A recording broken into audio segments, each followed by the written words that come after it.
Namaste. You have misunderstood God and why that affects your happiness. That's today's topic. You have misunderstood God. Well, chances are you have.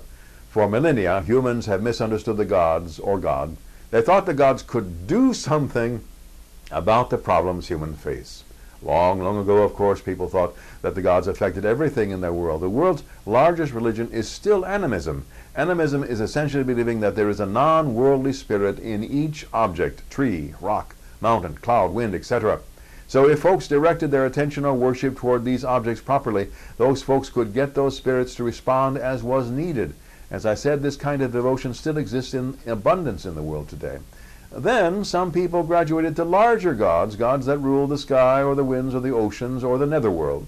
Once again, it was thought that enough sacrifice and supplication could get these gods to do as people wanted. Things like calm the seas so sailors would not drown, abundant crops so entire populations would not starve. Then monotheism came into the world. Monotheism is devotion to and the worship of one God. One God ruled over all the earth, and when people worshipped him properly and in sufficient quantity, God would do what they wanted. This God was often cast as a male. Enough things did happen as people wanted that they could give credit to their gods or God for having delivered. A group of people grew up around these gods to tell the people how and how much to worship the gods or God. They were often called priests. These priests often told the people how to be happy. That is, they set up a strict code of conduct as long as people followed such a code, they could be happy.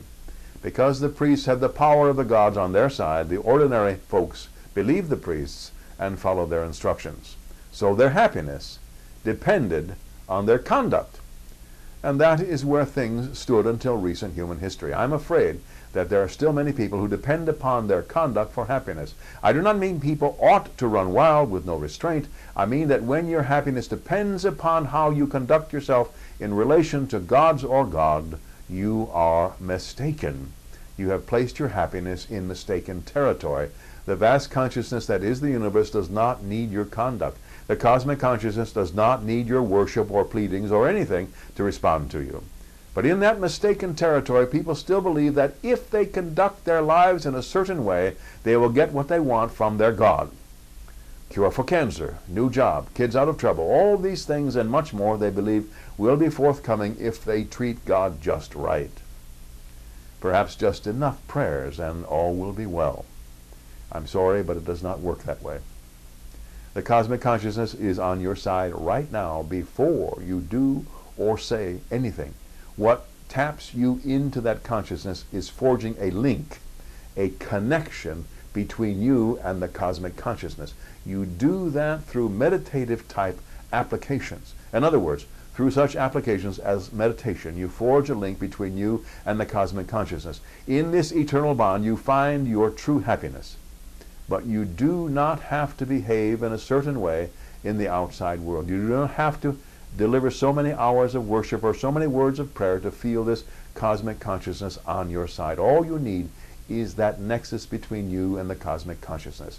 Then as you dwell in that eternal, serene attachment, you call to yourself the aid of the universe. You evoke the power of the universe. When you have dwelt in that connection as you have needed, that which you want materialized may materialize in your life. Sounds like I'm getting close to saying if you stay in that posture with the cosmic conscious long enough, you will get what you want. Sounds like it, but I am not. You tell the universe the what, and the universe will answer in time with the how. In other words, it is you who determines what happens in your life. Do you see the reversal of roles here? Used to be that the gods or God would determine what was to happen. Now you determine what happens in your life. The responsibility of your life has shifted from God's based to you based. Your happiness is in your hands. Once you have understood the cosmic consciousness well, you are on your way to happiness and demonstrating for yourself in your life what you want. What's left? You need to develop the connection between you and the cosmic consciousness beginning right now. Continue that relationship until you have all the happiness you can stand. May you know happiness and the root of happiness. Namaste.